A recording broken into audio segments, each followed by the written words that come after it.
Tonight on Arming Main Street Radio. It's Freaky Friday as Kendall channels his inner Connor. Ride the wave, right? Right. To the moon. Kendall's a crypto bro. Connor channels his inner Kaz. You know, Cass was dealing with accessing a government form that he didn't hold on to, so personal responsibility to some extent. But at the same time... Just shade. And Maddie, well, still can't believe our bullshit. And even though there's child labor laws in families that own businesses, child labor laws don't apply. Are you trying to put your future kids to work for you? Absolutely. There are tax incentives for me to do so.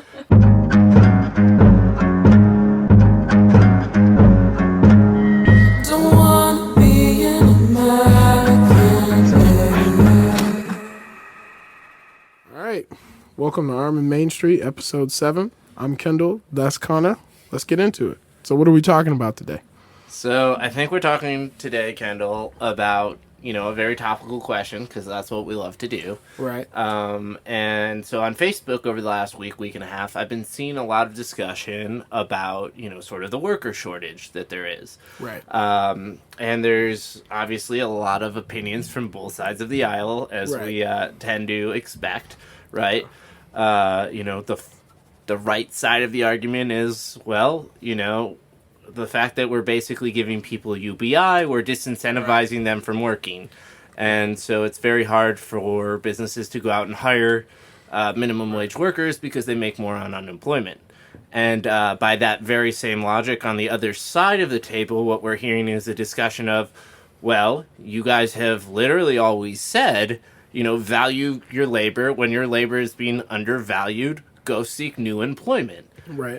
And right now, they're like, if you can't even match unemployment benefits, Right. How good of an employer are you? Right. And maybe you should be changing your practices. Right. And again, I think that a lot of the nuance of this conversation is being overlooked by both sides. And we're getting loud talking heads yelling at each other about issues that, while are relevant and salient to what's going on, don't really grapple with what's actually going on here. Because I think that, again, this is couched in a big government, small government discussion. Right. And, this time is kind of more of a nuanced discussion about the nature of business in general and the difference between public and private companies and the concept of a large versus a small business.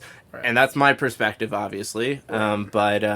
Yeah, so we're going to talk about the worker shortage and unemployment benefits. Dive in. I think it's good to kind of start with a discussion of what this worker shortage is. Essentially, there are a ton of places hiring, but like Connor said, people are making better wages at home on unemployment.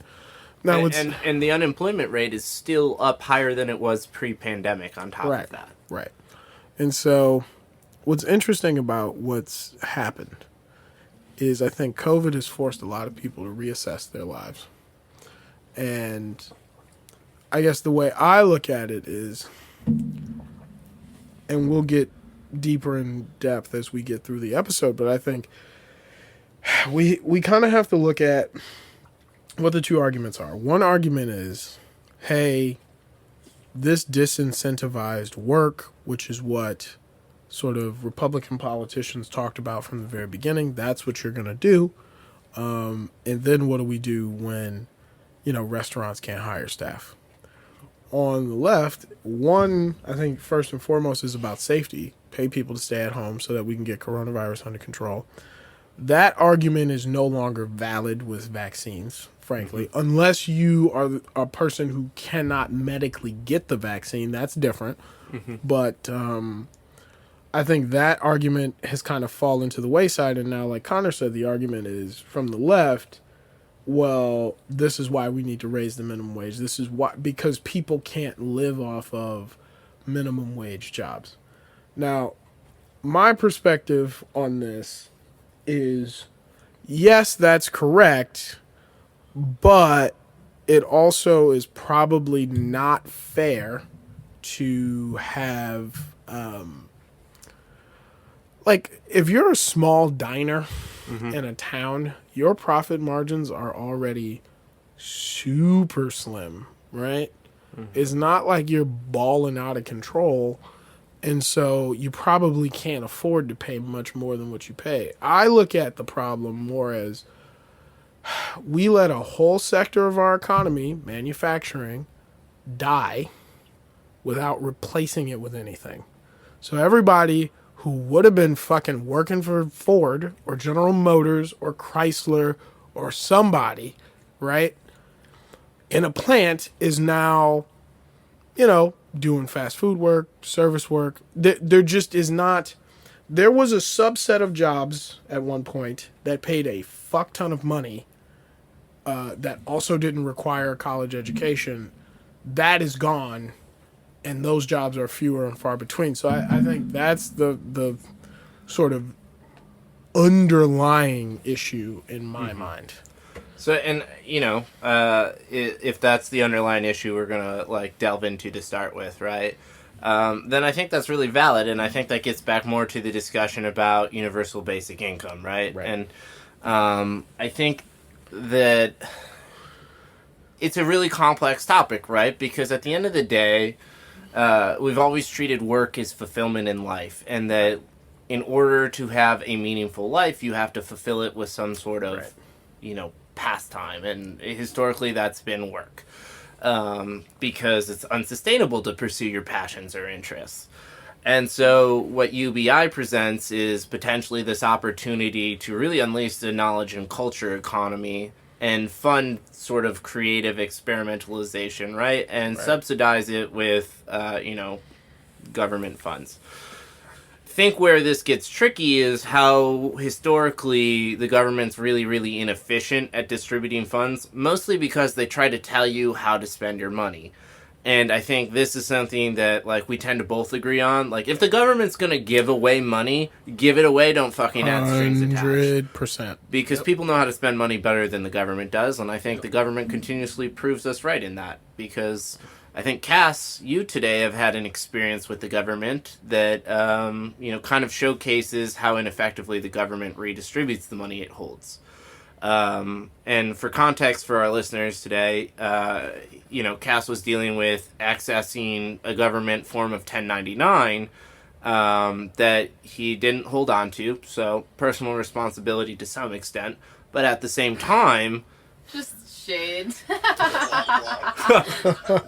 right, Cass. Sorry, that threw me off. It's okay. Cass can edit that and make me look like the asshole I am for saying it. But also, where I was going with it was not necessarily what Cass did wrong in this situation, which isn't uncommon based on the conversation he was having, because the government really has a really ineffective method for doing taxes compared to everywhere else in the world. But the cast had a very reasonable request that says, hey, you're the one who procured this document for me. I no longer have it. Can you please provide me another copy? And the representative that he was working with said, you don't know how many calls basically we've received today about this issue or the past few days. No, we don't have it. That was your responsibility. But this entity, basically, that he's trying to get the document from is also a part of the exact same system that's about to audit him for not having that document, right? And so it kind of gets back to, in my mind, just more so the more the government tries to interfere and provide these programs, the more likely it is that these programs don't actually do what they're intended to do. Right. And I think kind of this unemployment run has been sort of a test run of UBI in a lot of ways, right? What does that look like? What will it allow people to do? It ultimately, for me, if we want to couch the conversation in at least that aspect of it in fairness, how is it fair that I go to work and I bust my ass and then people get to, and I'm kind of playing devil's advocate because honestly, I care insofar as we incentivize cultural and creative expression. If we're going to do UBI, that has to be the outcome, right? It can't just be, well, now everybody sits around and plays video games. But no the shade. moment But you start putting strings attached is the problem. Yeah. And, like, the video game and the meta world economy is also very real That's and true. valid. That's fair. Yeah. Not to throw shade at video gamers, Right. because I But no, don't want to it's have a real. Gamergate situation here in this show. Right. But it's real. There are people. It's Well, real. somewhat. No press is bad press. Right? Look, we'll stir up controversy with the gamers, but we're not trying to in this situation. I guess ultimately, do you, let me ask this. I think it's a good question. Do you think Republicans in this case are correct in how they're going about it, which is stripping away the unemployment benefits to try to incentivize work? No, but then again, it's because it's the same solution from the other side. It's like there are times when unemployment benefits make sense. Should the government be providing it? Maybe, maybe not. Maybe there should be some sort of private entity that does this. But then again, private entities, at least in our current state of capitalism, aren't incentivized to act in the best interest of their actual customers and only in the interest of their shareholders, which would enable them to provide the service to begin with. Right. So I don't think privatization is the answer here either. I just, it's almost like we're stuck in between a rock and a hard place because of impending inflation and recognition that because of automation and technology, these jobs just aren't coming back, and we need to find a new purpose and use for people. Yep. And in order to be a productive member of society and to lead a fulfilling and meaningful life, we really need to grapple with this as a society and figure out what it means to live in this new age that we're kind of entering into. But I almost want to couch this discussion for one directly on UBI because it's so complex and so much going on there. I want to focus more on, if it's okay with you, I'm happy to take this whatever direction, but more so just on sort of this discussion around unemployment and sort of the labor shortage, because I think that the minimum wage is a discussion worth having, right, over UBI at the moment, because there's this discrepancy or this misunderstanding about how minimum wage works.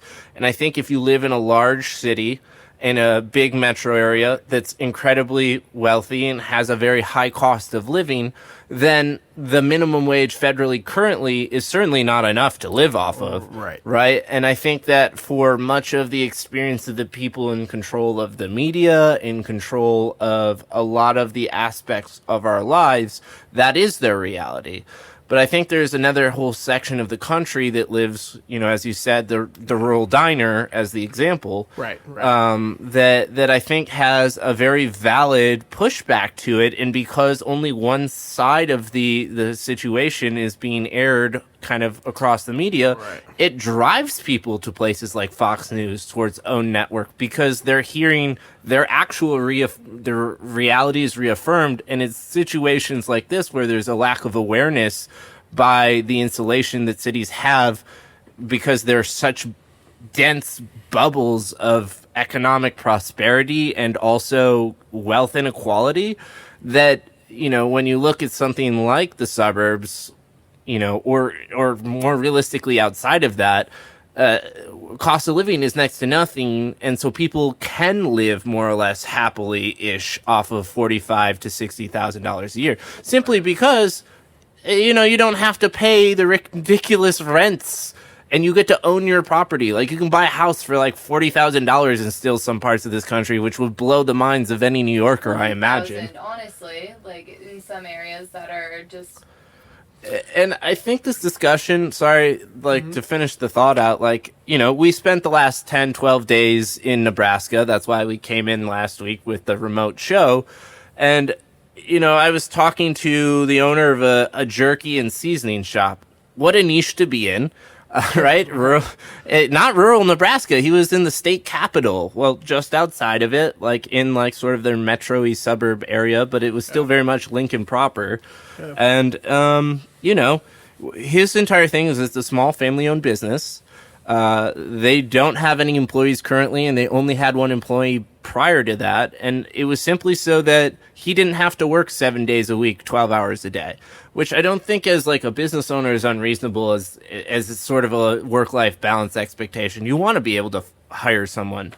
But in a city like Lincoln, you know, the high-end rents there are like, you know, $1,200, $1,500 a month. No, like 700 to 900 for like right, and that's student unfathomable living. to me because I think Ann Arbor should be more reasonable. And you know, this is kind of like your experience just today, right? Yep. Like the cost of rent in the city of Detroit blew your mind away.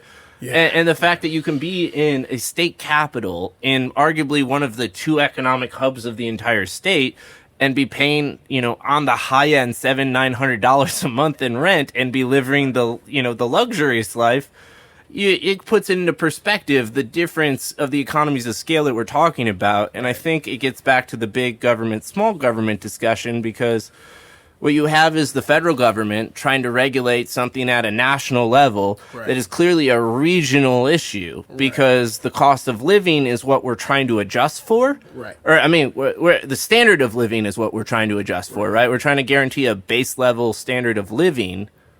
And, you know, a minimum wage doesn't guarantee that, because it require the recognition of the cost of living being different in the situations, which is not the case here. So you would argue the approach is probably to have minimum wage set regionally. Right? Like an index. I don't know why an index isn't Yeah, used. I like that. I like the idea of an index in that situation, because it changes, right? Like the cost of living in Detroit when I was growing up was relatively cheap in comparison to a lot of places.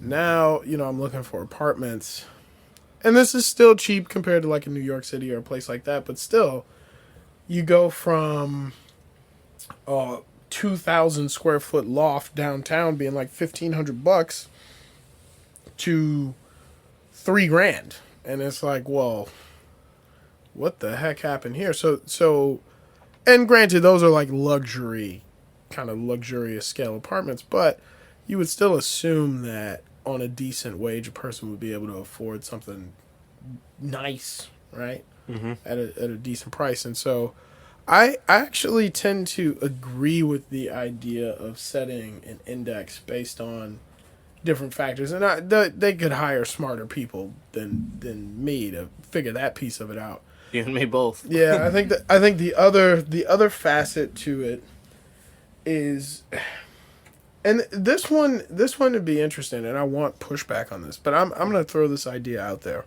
So I was talking to my dad today. My dad was raised by two people. My grandfather had had a fourth grade education, and my grandmother had a ninth grade education. They came out of the cotton fields of Alabama. And my grandfather hated the idea that my father and his brothers would go get an education, because to him, to work at a desk meant you were the weakest sack of shit of a man like you could be. Like, it's just, what do you mean you don't work with your back and with your hands? That's some fucking bullshit is what that is. Mm-hmm. You know? And so the reason I bring it up is because, like, my parents, especially my dad in this case, what he thinks of as the sort of job that you should be able to get and work at, right? And to be able to take care of yourself. Kind of going back to what we were talking about earlier, simply does not exist. Mm-hmm. And so the market has changed such that the jobs that are available are frankly jobs people don't want. Like, generationally, people look at these jobs and they're like, yeah, fuck that, I'm not doing that. You know, this is like, I'm not being a truck driver. Why the fuck would I do that? Right. You know, and I don't know if that's a bad thing to say, but there could be, and my dad makes this argument to me, he's like, your generation is fucking soft. You're soft. You don't want to do anything. You don't want to actually work your way up a ladder. And I'm like, well, It doesn't work that way, right? yeah, and it's kind of also like, When everything up at the top of the ladder is all clogged up with like middle-aged people, you're like, okay, how long do I have to wait to nobody climb this ladder? retires either. Like, no one Exactly. retires. Because you can't afford to. Exactly. And so also the idea that you're going to start work at a McDonald's, right, as somebody cleaning the toilets and then work your way up to like Management? vice president of whatever in corporate it can happen, but it's rare. Would be like shocked if It's it did. very rare, and so I think it's tough because I think we get this rap as being a very soft generation, a generation that doesn't want to work really hard. But when you think about how hard you would have to work, you know, making 10, 12 bucks an hour, even 15 bucks an hour, I mean, if you're not coming from wealth, that's not a lot of money to try to build a life off of. And if you want to have kids, any of that sort of stuff, you can kind of kiss that goodbye. Especially after you've been sold that you need to sink yourself $40,000 to $120,000 in debt Bingo. to start working that $15 an hour job. Yeah, And that's the rough one. granted, this room is full of people who were mostly not in that situation. Right. I mean, where you started and where I started, still vastly different and similar at the same time. Like, Yes. you know, right out of college, I went into an underfunded startup as an hourly employee with getting 30 hours a week and being paid less than I got paid at my prior two internships. Yeah. But you know what? I saw a job as a job, and I had zero debt and just bills to pay, so I took it and I ran with it. But, Right. you know, I didn't have debt to begin with. Right. Whereas I have boatloads of debt, right, from college. And so I would be like a wildlife photographer, biologist kind of guy, but you know, I went into tech because it's lucrative and you can make a lot of money, and I don't have to worry about how I'm going to pay these loans back while living a decent standard of living, right? Mm-hmm. And I think it's also important to point out the fact that I would argue that it's not so much that people want like the fanciest lifestyles life can offer, but I'll be damned if I don't want to go on a vacation every once in a while and like, you know, enjoy myself. Mm-hmm. Like I think having that prevailing wage of having the breathing room to actually save money, right, and actually still be able to eat out every once in a while, that's also a part of this discussion, and that's what makes the minimum wage discussion so hard, because do we want to set the minimum wage at a prevailing wage, right, that makes these jobs more attractive, or quite frankly, you know, kind of, and I guess I'll talk to you about this, I'm kind of like, look, the market is telling you pay more, so figure it out. Absolutely, but the market's only telling you pay more because the government's paying more than the market. Should the fair. government be paying more than the market? That's fair. And fair. I'm not saying that it's not the case, right? Because we always knew if the government paid more than the market, then it'd be asinine as an individual to choose to still work in the market. Go make your bag. I'm never going to say not to go make your bag. Yeah, I mean, that's I am not mad at any person on unemployment benefits right now who's choosing to make more money there than they are at their job, because you do you, boo. Right. Make that money. But at the same time, like, you know, I'm sitting here thinking, why is the government paying more than these businesses? And then what's the implication if we now say, all right, you know, let's set the minimum wage. Let's have that discussion. Let's say we set the minimum wage, you know, $15 an hour in the cities, which now makes everything $15 an hour everywhere, right? Do all the small businesses and the rural economies collapse and now everyone has to go move to the city? Do we see all the prices in the rural areas adjust upwards, trickling or jump-starting inflation, right? Which is a discussion that I think that people on the left are refusing to ever acknowledge, which bothers me. It's a big one. Is that, look, yeah, sure, there's some restaurants, there's some small businesses out there that are definitely exploiting their laborers. I would argue that the only companies truly exploiting their laborers are the scale public organizations whose names you know, and who are actually willing to pay those higher wages if they're forced to do so, but not until, versus like the small business owners, the actual capitalists that, you know, represent the society that I think we're supposed to try to be, not necessarily these steroid junkie companies that I fucking hate. Yeah. But that would be a separate rant for another time. But I think where I was trying to go with it is more so just the fact that, like you said earlier, these businesses aren't living on exorbitant margins. Right. So in order to pay people more money and actually, because they need to provide the service, right? Let's keep using restaurants as an example. You need a minimum number of servers. You need a minimum number of cooks. You can probably play hostess yourself, use your kids, use your spouse, right? Because if you're a business owner, you got to be scrappy and make your family your assets. And even though there's child labor laws in families that own businesses, child labor laws don't apply. Right. And I think that's a really interesting little tidbit there, but we'll leave that for some other time too. Are you trying to put your future kids to work for you? Absolutely. There are tax incentives for me to do so. If I pay each of them $12,000 a year, those are valid expenses. And on top of that, you get a tax rebate. Yeah, I mean, plus the fact that I don't have to pay them allowances, I can pay them wages, right? Like, as long as they can do something that's favorable to the business, I can pay them that much a year. Right. But like, we're getting caught up in the wrong part of this. To digress. No, I think it's really interesting because I always get back to the fact that if you pay attention to the tax code and you play the game how the game's written, which most people don't have the time or resources to really delve into, you can really, you can make a fuck ton of money in America-ish.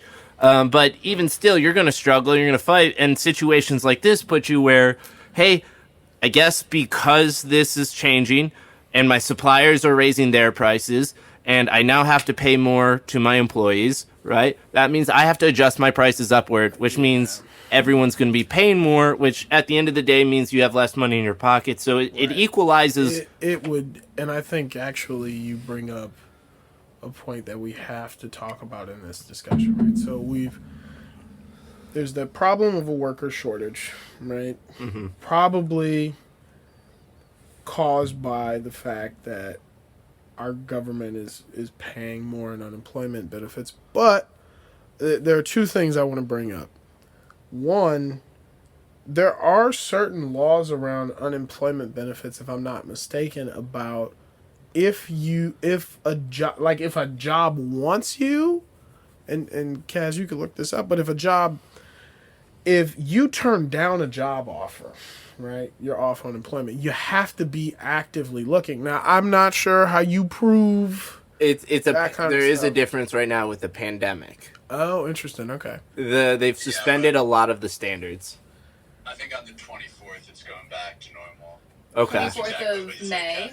But yeah, Gotcha. it is absolutely worth recognizing that the government doesn't want you to be on an unemployment at all. Yeah, it costs a lot of money to administer. It costs a lot of money just in the dollars being given. And then ultimately, I think, and you bring up a fair critique of the left. And I think it's interesting, right? Because for so long, even liberal economists were like, we haven't seen inflation in 20 years. Like, we're fine. To like, okay, that first couple trillion, we were good. That second couple trillion is like, well, all right, we about. And then the problem is this is the thing that terrifies me. The way to stop inflation is really, really, really high interest rates, right? And like, just like a putting, basically a smothering a fire, right? Like if your economy's on fire and prices are rising and wages are rising, and it just kind of keeps. You got to smother it somehow. And that's deflation. And deflation, according to my parents in the 80s, that was a rough time. Deflation for a country is not, and it takes like a decade. It's not fun. So they're unless you're on the top. Right.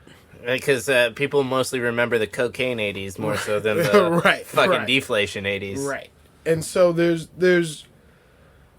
what's really, really tough about this problem is the fact that a minimum wage, I can't see how you don't tie a minimum wage, like we were saying, to like an index or something, because without it, we already are going to experience some level of inflation. Who knows how high interest rates will go, but, you know, I doubt we'll get to like the 10, 12% we saw in the 80s, but I mean, if we make it a $15 minimum wage across the country, it could get there. You know what I find really interesting, too, to some extent, too, is like, all right, let's think about how unevenly wealth is distributed right now.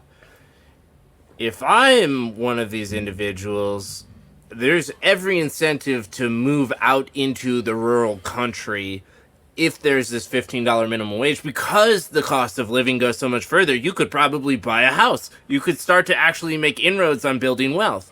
But realistically, what it is going to disproportionately benefit the poor people already living there, which means we're going to see an even more increased wealth inequality between white households and black households, because let's talk about where the poverty in both of those situations are at and where inflation is going to hit the hardest. Exactly. And so I do not want to be near a fucking city. Yeah, I think ultimately what's gonna have to happen, and I think it will kind of naturally, right, with benefits kind of changing back to what they were on the 24th.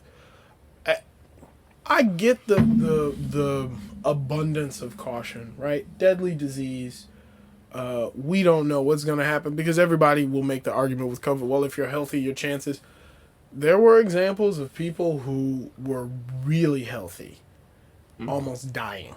Right? Or dying. Yeah. Right. We just, this I think disease, we downplay the importance of genetics in this, because clearly there's a lot more going on here than just health with air quotes around it. Exactly. There is, COVID was not something to play with, right? And this sort of idea that, oh, well, personal responsibility. And I would argue, if this was the kind of disease that was not as easily transmissible, sure, personal responsibility. But when you, by being sort of out and about and just doing your own thing and not caring, put other people at risk, that is something that we have to have a discussion about. And so I get the abundance of caution from the government standpoint, like, stay home.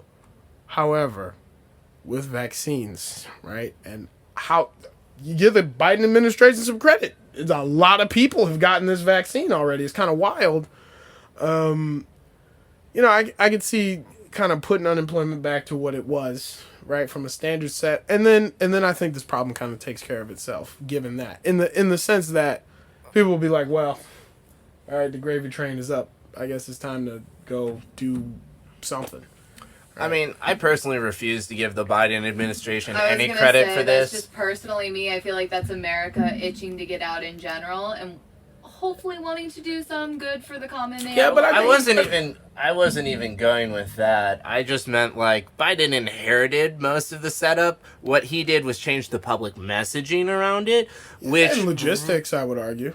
Like, from a logistical standpoint. I would love to know more details about how the logistics fair. Because I don't believe the logistics really changed one lick. I think the only thing that changed was the palatability of the person telling you about it. Frankly, I am biased, but I would absolutely 199% believe the Trump administration they don't even know the word logistics. They were just like, yo, No, vaccines. I will, cool, I will concede that absolutely. So I will give them credit for that. But I don't think that my point is the government's taking credit for something that the industries have done that basically the government gave them money to do. And it doesn't matter who's in charge as long as the money ends up in the pockets of the businesses, because they'll do anything for money. And that was more the point I was trying to make. Okay, now that's fair. So I think ultimately this problem kind of takes care of itself in the short term. In the long term, the debate over the minimum wage will kind of continue. I think ultimately, and it's kind of what we've been talking about in this episode, there's that balance, right, between big and small government. And I think sometimes when you're like me, and one of your favorite your two favorite presidents are Teddy Roosevelt and FDR, like, you like the big head honcho, we're just doing this kind of government.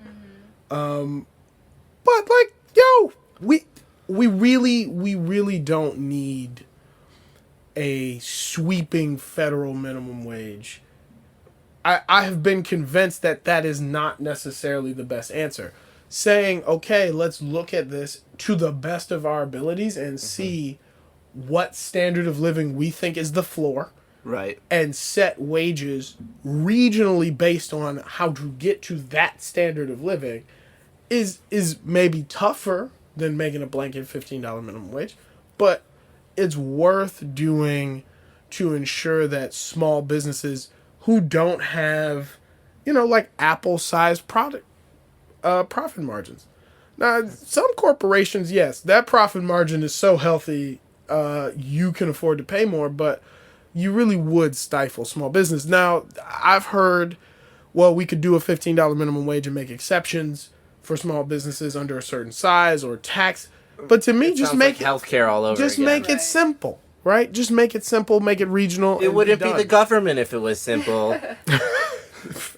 But I wish the slogan for the government was, we make things harder so that you don't have to. I think ultimately, I guess this is where we always run into issues. Is it's, for whatever reason, because of the bureaucracy we've set up, common sense does not always seem to prevail in the sense of, here's a problem, here's a solution that would generally solve that problem. Mm-hmm. Let's just do that. We shouldn't be having debates. Shouldn't be. It's pretty easy to do what we're talking about in the sense of there are plenty of experts who'd love to help, who've probably done tons of research on the rural economy of Nebraska and the rural economy of Michigan versus the economy of Detroit. Boom, boom, boom, make it happen, and kind of just go from there and see what happens. The other thing is our government is at a place where it is disincentivized to try things even if it goes badly. What were you saying about Joe Manchin earlier? Because I think that sums up a lot of this really, really well. Yeah, I was the outcomes you're seeing don't make any sense whatsoever. Yeah, the incentive structure is all messed up. So off air I was talking about the fact that I can't for the life of me understand Joe Manchin and his sort of objection to certain things in the sense that, like, hey, Joe Manchin, I'm sorry, last time I checked, West Virginia is the poorest state in the country. Now, I'm sure your constituents would love a $15 minimum wage, right? Mm-hmm. At least in the short term, before inflation caught up with them, because they'd be balling out of control. Right? For a period I can't wait to see what else springs up. Like, there's a new one, after Doge and GameStop called Shiba Inu. There's a new coin out there. Let's plug it. No financial advice, but hey, ride the wave, right? Right. To the moon. Kendall's a crypto bro. It's just one of those things where the incentive structure is not there because we have so much money in politics. It coerces. I won't even say coerces. It just creates an inverse incentive structure where you get politicians that are like, well, what about this? What about that? And it's kind of like, no, let's just look at the problem and analyze it for what it is and kind of go from there. And let's clarify some stuff when we talk about paying politicians. We're not talking about their salaries necessarily. Right. We're talking about the dark money pools, and not in the conspiratorial ways, the very real super PAC ways that clearly have influences that extend beyond our elections, where Joe Manchin, who's supposed to represent the state of West Virginia, operates not in their best interest, but in his own personal interest, because that is the game of capitalism in which we live. Is that your economic incentives as an individual and your social standing as an individual outweigh everyone else in your universe. Right. So it's always me. And I'm not saying that, like, it necessarily shouldn't, but when it comes at the cost of other people's freedoms and rights, that's where I stand up and have an issue. And that's what my biggest gripe about this is. Yeah, I think ultimately I think the other piece to this puzzle too is ultimately we're going to have to figure out how to better divvy up our resources in the sense that so much wealth is held by so few people that it literally is starting to cripple the economy because it's so top heavy. Every time there's some catastrophe, a pandemic, the rich get richer. A housing crisis, the rich get richer. Some of the apartments I'm looking at, guess who owns them? Berkshire Hathaway. And it's just like, really? Like, why? Why are we doing this? So I think that's the other piece to this puzzle as well, where we should not have, I guess, so many people that are in such a situation where it makes more sense to stay on unemployment than work. But the problem is at least from a massive corporation perspective, because it is very different for small businesses. Mm-hmm. It really is, dependent on the product too. That profit margin is so small. You know, you're just doing enough to get enough money each month to keep the lights on to stay in business. Whereas like Amazon, Apple, big banks, all that sort of stuff, we are just hoarding wealth in a way that doesn't make much sense for our economy. It feels like big business and big government pit small business and laborers against each other in the discussion. Right. So that everyone is distracted by what's really going on. And I don't mean that not in this conspiratorial way, but more in the way that because the operations are scale, they get economies of scale that allow them to deliver subpar products and services to consumers who are also their employees and continue to extract money out of arguably the middle class and the lower classes and continue to move that money up into what I like to refer to as the derivative economy, such that at this point, so much of our money is being spent betting on things theoretically that could happen that would tank the economy to preserve basically the already wealthy's money from losing any value at all. And I got some insight into this earlier that I'd love to share with you too. But that they're unwilling to invest in the future of infrastructure, in the future of small businesses, in the future of entrepreneurship, in the future of this country in any capacity, because they're more concerned about their future wealth and their offspring's future wealth. Right. And I actually had a really interesting conversation with a wealth and trust attorney earlier today. Now, we were coming to talk about how do you set up a crypto trust, but in the process, I learned quite a bit about the regulatory process that trusts as financial institutions have fiduciary duties to the beneficiaries of the trusts to never invest in risky assets. So this is where a lot of the derivative economy seems to me to come into play, because a lot of family wealth is stored through trusts because they're an effective tax shield for a vehicle when you redistribute your wealth to future generations. Right. And as a result of that, the money gets tied up in not risky assets, which tend to be, sort of derivative hedges, in my opinion. Right. And I mean, ultimately, I think the other thing that this makes me think about is when we talk about big government versus small government solutions, especially when it comes... Because ultimately, I couch this wage stuff and this worker shortage in just income inequality. Mm-hmm. I do. Yeah.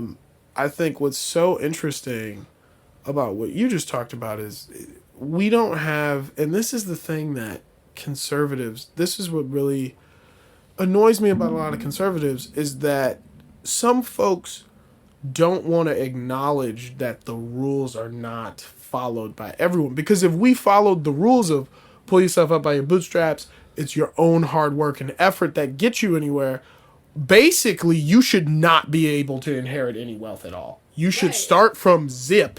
Like, maybe your parents raise you and that's cool, but once you turn 18, like, you gotta go to college or do whatever you're gonna do and get a job and work hard and figure it out. You can't inherit any wealth. And I don't know if that's necessarily the answer either, but I kind of love your line of reasoning there, because it's very much along my line of reasoning when I say, fuck it, the immigrants want to be here and work for subpar wages, let them do all the jobs and work for it, because I don't see why not.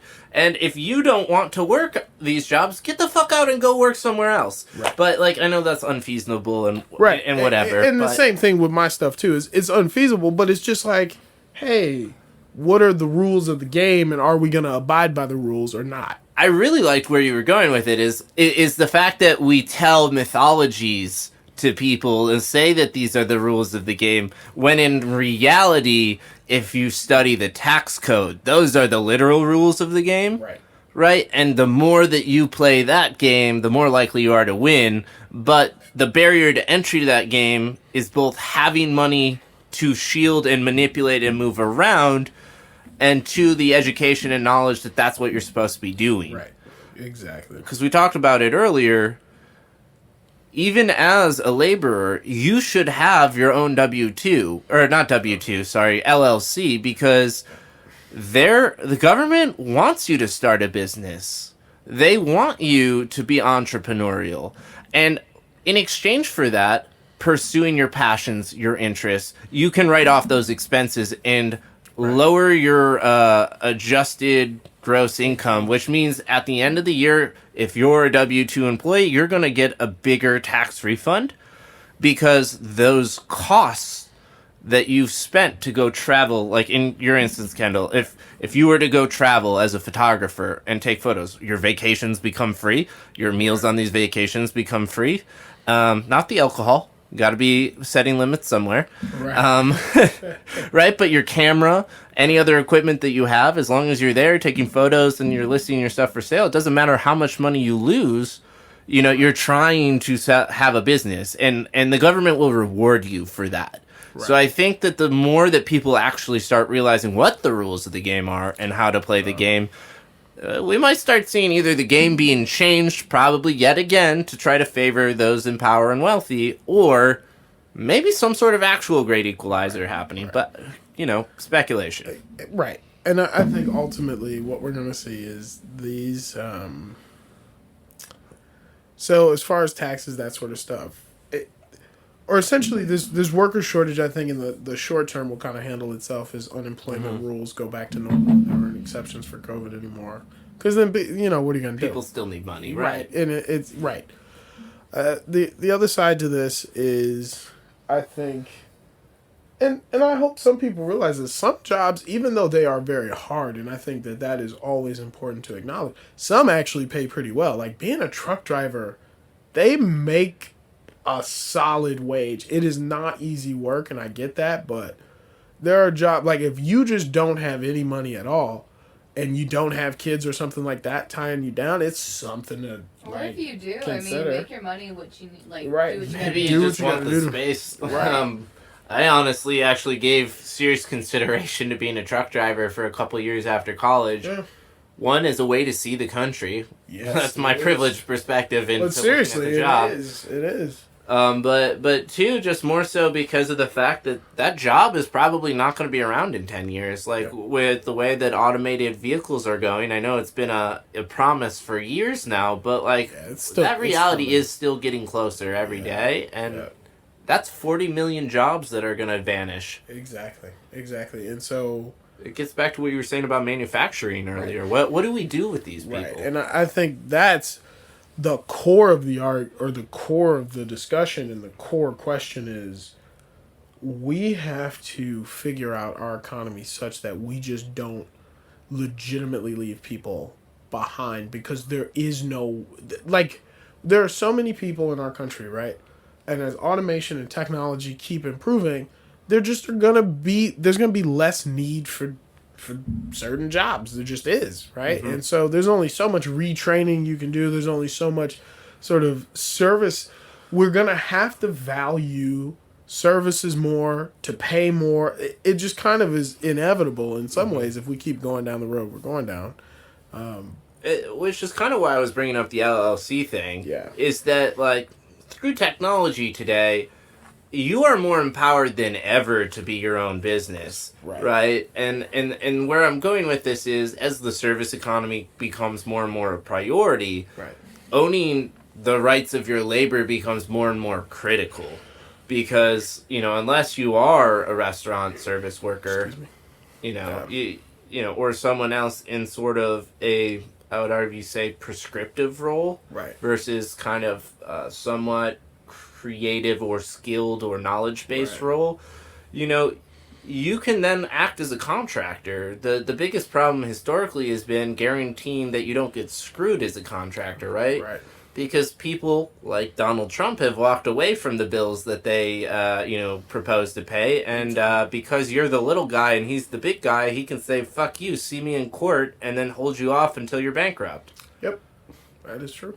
And those dynamics kind of go away when you look at something like blockchain, because smart contracts essentially prevent situations like that. Right. If you fulfill your contract, you get paid, because the money remains in essentially a trust until you complete the action. Right. So it's with neither party. Right.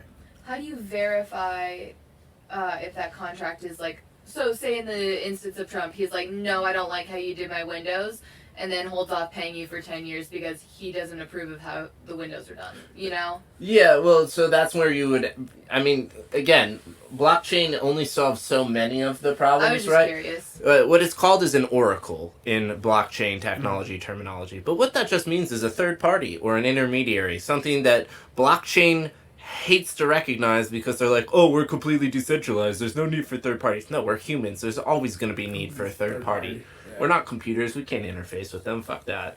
Right. That's just idealistic bullshit. Right. But and I was talking about this earlier today with the trust lawyer that I was speaking to.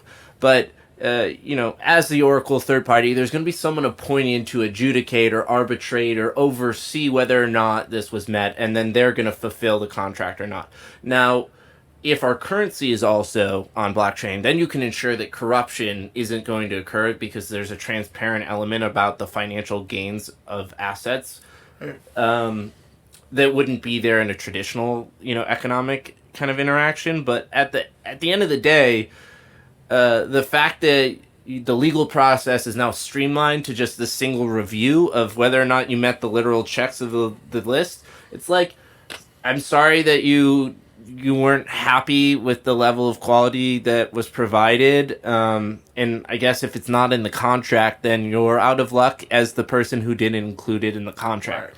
Now, if you did and you said, all right, you give me 2, 3, 4, some number of revisions, right, there's going to be a finite way to say, like, we'll keep editing and making this better until it's how you want it, up until a limit. And I think that that's kind of what we'll probably see happen, right? Which we already see that happen with freelancers and contractors. They're like, if you purchase this logo from me, 3 redesigns. Right. Until we get it right. Makes sense. That makes a lot of sense. And then if you're not happy at the end of the day, you just don't go with that contractor again. Absolutely. And if there's transparency around the reputation, it'll go down. So it incentivizes good work. Exactly. And by the contrary, it incentivizes who you work with. I don't want to do business with you because you have a history of screwing over your contractors. Exactly. Right? Someone like Donald Trump can't make their money anymore because there's a transparent record book saying don't work with him. Yep. He won't pay you. Yep. Exactly. So Fair point. It gives the proper incentives. Yeah. Unless there's something else you wanted to touch on, I think we can kind of wrap it. Yeah. No, I think that was pretty much everything. Covered the topic pretty well. But all right, so keep arming yourselves with knowledge. Apparently about the tax code, you should figure that one out. And we'll catch you guys in the next one. Peace. Until Peace. next time.